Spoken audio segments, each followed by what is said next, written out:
Welcome back to another Coffee with Laura, and let me start by just saying happy St. Patrick's Day, which also happens to be one of my favorite holidays. I hope everyone is feeling lucky and does something to celebrate. If that involves booze, great. If that doesn't, great. But whatever it is, make sure you celebrate. But today, let's talk about a really important topic, which is seeing yourself. And not just like the dumb version of like, can you see yourself in a mirror? But actually seeing your true self. I've had the fortune of working with hundreds of amazing people. And the saddest part is they all tend to share one common attribute, which is we each tend to be hardest on ourselves. We could complete 1,000,000 tasks in a day. Like, think about that. 1,000,000 tasks, which we all know aren't like one-off little things. Like, they each take a little bit of time. But we could complete 1,000,000 things and miss 2, and we would only be focused on the 2 things that we didn't do, not the 1,000,000 that we did do. We get anxious and stressed about an experience, spending so much time suffering for the future. Then it comes, it goes, we succeed, but we don't even acknowledge it. We just move on to the next thing and start stressing and worrying about what that's going to be like. Think about it.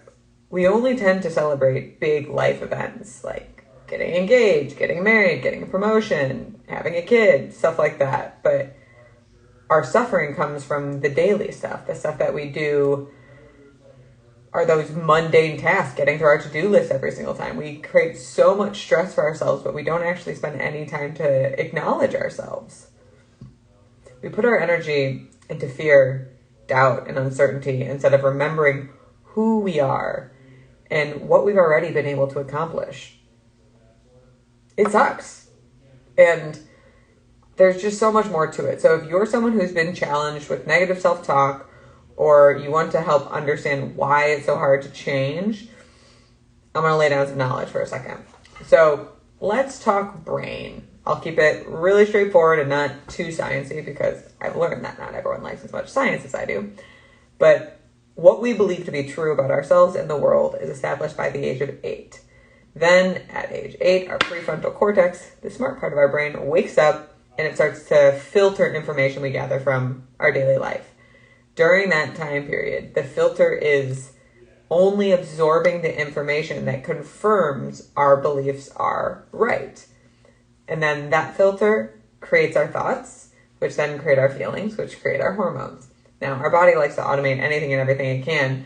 So that hormonal state, when it's practiced as much as we practice the same type of stuff, becomes addicted in a way, but it becomes our space of homeostasis, our internal balance. So if you are someone who is very high stressed, your body actually craves stress. So if you notice that you're someone who has a hard time not eating sweets at night, that could be because your body's trying to get you to stress out about your weight to get the actual cortisol hormone back to what it knows to be its homeostatic balance. And that's how we kind of get tricked by our body. It's like brain forward and body forward all at the same time. So when you're trying to be kind to yourself, but your body is already used to you kind of being an inner bully, it actually craves you being mean to yourself because that's what it knows to be safe and survivable. Sucks, right? So how do we change it? And that is the good news. You can change it. But it's not like one of those easy pills you can just take and be like, voila, I'm fixed. God, whoever can create that would be rich. But not the point, because I don't think that's even possible. How do we change it? Practice. There's a reason why we don't believe the positive thought that we just try to think, because we've been practicing the negative thought millions of times. What did I not do right? What did I not do right? What did I not do right? What did I not do right? And then we tell ourselves one nice thing and we expect to believe it. I would love for it to work that way, but unfortunately, it just does not work that way. We have to train our mind to be able to catch those negative thoughts so then we can condition our mind to create a new neural pattern.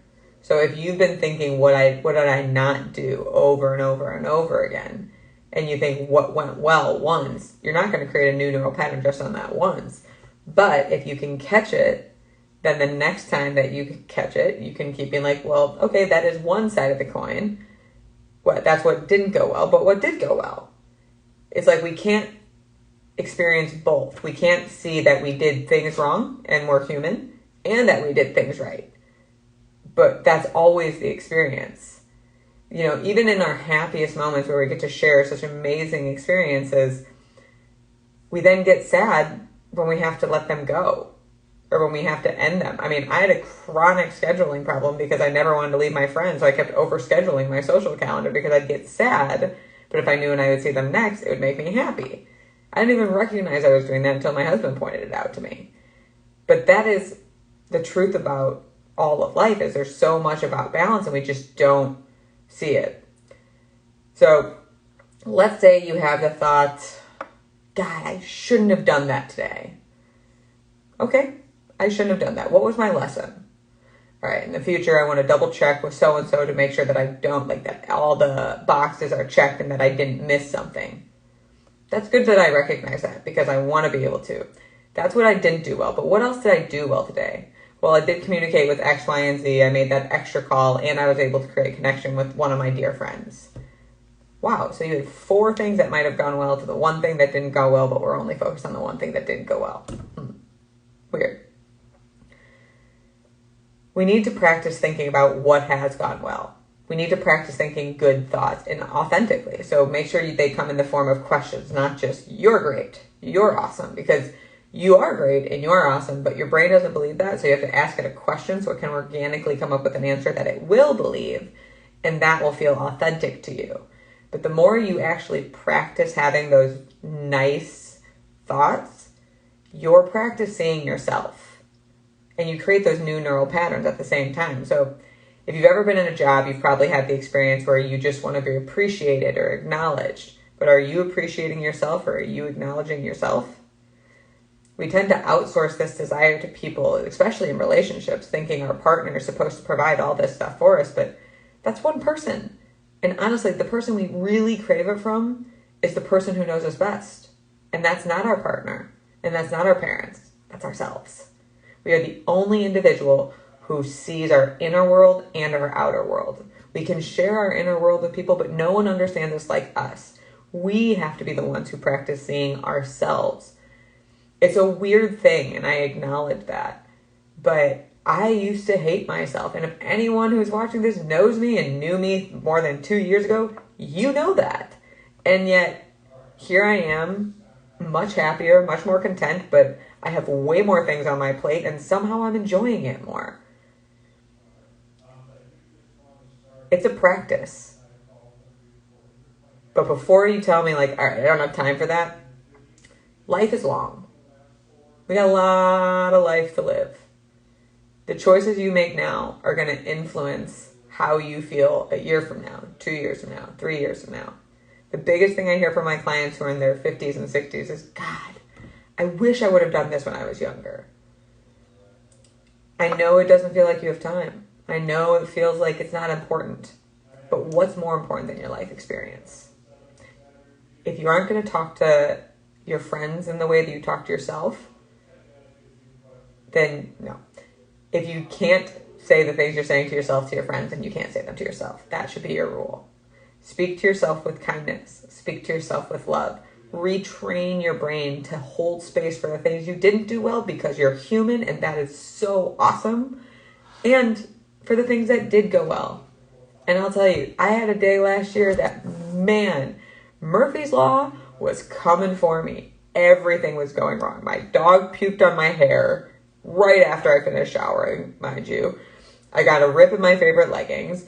My favorite vase broke. And then 2 clients didn't show up. And I misbilled something. I mean, Murphy's Law. By the end of the day, I went and took my dogs for a walk. And I was just like, God, fuck this day. But you know what I did instead? I practiced.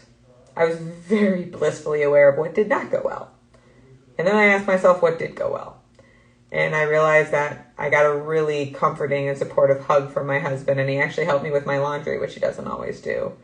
And it was a gorgeous sunny day out. And I got to see the sun glistening off the water. And I love water. And my dogs were actually well behaved on our walk. And I found a new recipe that tasted amazing and made me feel amazing. And yeah, it wasn't as many things that had, compared to what had gone wrong on that day. But in that moment, I changed my experience and I realized, okay, yeah, shit happened. But good shit happened too. And I chose to direct my energy towards the good shit. It's a practice. It's not perfect. Don't try to be perfect. But it's a matter of your life experience. If you are the person who has thoughts like, when is someone going to look at me? Or when am I going to be acknowledged? When will it be my turn? Then you're not seeing yourself.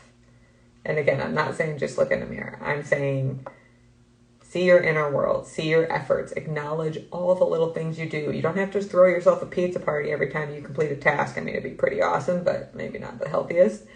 But just a breath of, I did it. I'm proud of myself. What's next? That's it. And that can make such a huge difference. So on this lucky, wonderful St. Patrick's Day, I hope that you give yourself the gift of seeing yourself, because nothing can heal you quite like you. With love, and I'll see you next week.